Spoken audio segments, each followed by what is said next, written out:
दोस्तों, बॉलीवुड का पाकिस्तान प्रेम उस बारिश की बूंद की तरह है जो बरसात के समय में कुछ समय के लिए गायब तो हो जाता है लेकिन खत्म नहीं। ये समय समय पर निकलता रहता है। हमारे देश में कुछ लोग ऐसे हैं जो रहते हैं भारत में, खाते हैं भारत में, वो पैसे कमाते हैं भारतीयों से, लेकिन उनका प्रेम भारत के प्रति ना होकर किसी और देश के लिए होता है। और आप सब थंबनेल देखकर ये समझ ही गए होंगे कि हम किसके बारे में बात कर रहे हैं। दरअसल हम बात कर रहे हैं हमारे देश का गद्दार दिलजीत दोसांझ के बारे में। ये कितना बड़ा गद्दार है आप सोच भी नहीं सकते हैं। आज की इस वीडियो में हम जानने की कोशिश करेंगे कि ये शख्स कैसे हमारे देश को तोड़ना चाहता है और आज ये क्यों कंट्रोवर्सी में फंसा हुआ है। इसकी आने वाली फिल्म सरदार जी 3 को भारत में क्यों बैन करने की बात की जा रही है। दिलजीत दोसांझ की अपकमिंग मूवी सरदार 3 को लेकर विवाद हो गया है। भारत में इसके रिलीज पर रोक लगा दी गई है। FWIC ने CBFC से भी इस फिल्म को रिलीज सर्टिफिकेट न देने की मांग की और उनका कहना है कि ये फिल्म राष्ट्रीय हित के खिलाफ है, इसलिए इसको भारतीय सिनेमाघरों में नहीं दिखाया जाना चाहिए। ये सब जानेंगे आज की इस वीडियो में। उससे पहले हम आपसे हाथ जोड़ के रिक्वेस्ट करते हैं कि अगर हमारा प्रयास अच्छा लगा हो तो वीडियो को लाइक और चैनल को सब्सक्राइब कीजिए, इससे हमारा मोटिवेशन बना रहता है। भारत में रहने वाले हिंदुओं का धर्म पूछकर मारा गया, उनके मंदिर को जलाया गया, उनके मंदिर को तोड़ा गया, लेकिन इस नीच को कोई फर्क नहीं पड़ता। ये नीच उन्हीं लोगों के साथ मिलकर फिल्म बना रहा है और बाद में इसकी फिल्म को वही लोग देखेंगे जो एक समय में धर्म पूछकर मारे गए थे।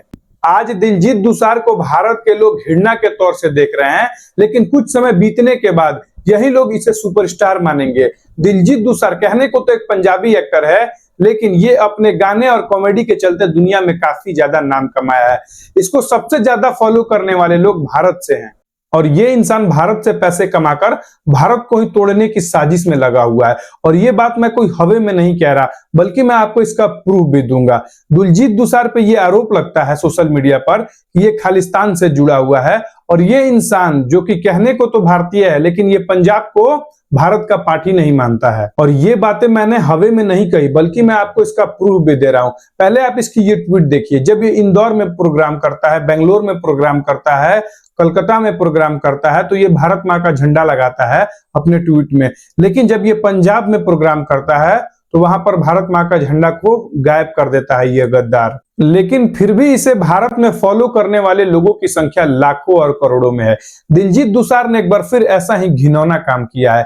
पहलगाम अटैक हुए अभी कुछ ही दिन हुआ है, जिससे पूरा भारत के लोग पाकिस्तान के खिलाफ गुस्से में है।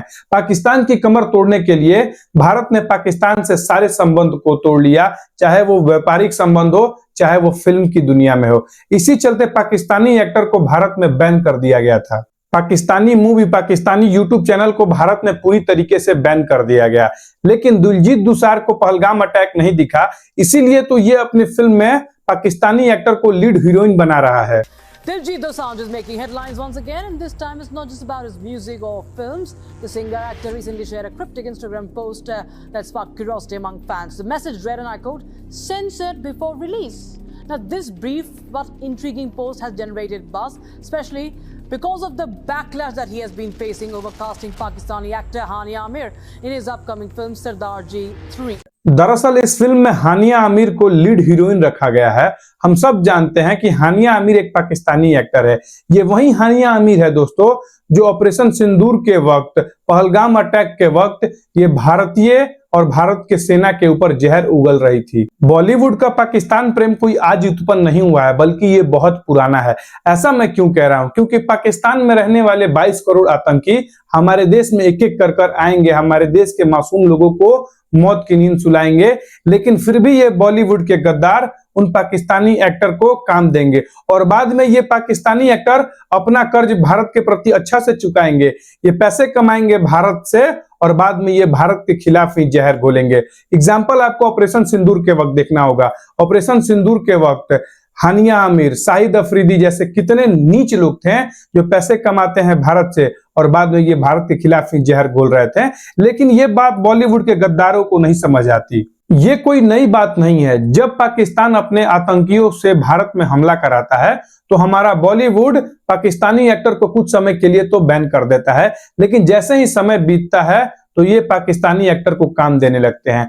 पूरी दुनिया ये बात जानती है कि पाकिस्तान एक आतंकी मुल्क है, लेकिन हमारा सो कॉल्ड बॉलीवुड नहीं समझ पाता है।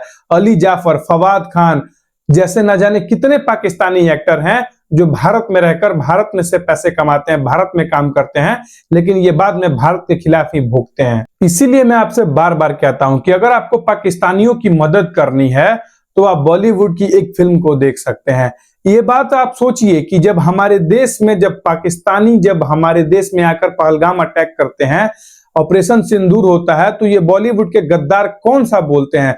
2-3 को अगर छोड़ दिया जाए तो ये सारे मेन एक्टर बिल्कुल मानते हैं। चाहे वो अमिताभ बच्चन हो गया, चाहे वो अजय देवगन हो गया, चाहे वो अक्षय कुमार हो गया, चाहे वो बॉलीवुड का तीनों खान हो गया। इन गद्दारों को रफा और गांजा तो दिख गया। ये गद्दार मां तुझे सलाम फिल्म बनाएंगे, बॉर्डर बनाएंगे, दिल जले बनाएंगे और ये देशभक्त होने का नाटक करेंगे। लेकिन जब बात सच में देश के लिए खड़ा होने की आती है तो ये गद्दार चुप होते हैं। पाकिस्तानी एक्टर जो कि भारत में रहकर भारत से ही पैसे कमाते हैं, वो अपने देश और अपने आतंकी मुल्क और अपने आतंकी सेना के लिए खड़े हो जाते हैं। लेकिन ये बॉलीवुड के गद्दार एक्टर, और ये एक नहीं है, इसमें 99% लोग ही गद्दार हैं। ये चंद पैसे कमाने के लिए हमारी धरती माता, हमारी भारत माता से ये लोग गद्दारी कर रहे हैं। और बाद में आप सब इसे सुपरस्टार मानिएगा। ऐसे सुपरस्टारों को अगर चप्पल उतार कर मारा जाए ना दोस्तों, तो ये गलत नहीं होगा। ये इतने बड़े नीच हैं कि इनको रफा गांजा तो दिख गया, लेकिन पहलगाम में मरने वाले हिंदुओं का दर्द नहीं दिखा। बांग्लादेश में मरने वाले हिंदुओं का दर्द नहीं दिखा। बांग्लादेश की बात छोड़िए, वो तो बगल का मुल्क है। इनको बंगाल के मुर्शिदाबाद में मरने वाले हिंदुओं का दर्द नहीं दिखा। बंगाल के मुर्शिदाबाद में पलायन होने वाले हिंदुओं का दर्द नहीं दिखा। और बाद में आप लोग इसको सुपरस्टार मानिएगा। इन सुपरस्टारों को मैं क्या इतना मेरे अंदर से फ्रस्ट्रेशन निकल रहा है कि आप सोच भी नहीं सकते। ये हमेशा ऐसी गलती करते हैं, लेकिन आप इस चीज को नहीं समझ पाते हो।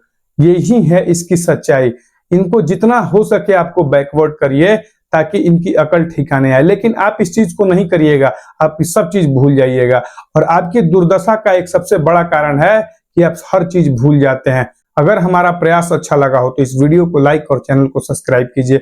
आपकी एक लाइक और एक सब्सक्राइब से हमें आपके लिए और ऐसे ही वैल्यूएबल कंटेंट बनाने का मोटिवेशन मिलता है। तब तक के लिए जय हिंद, जय भारत, धन्यवाद।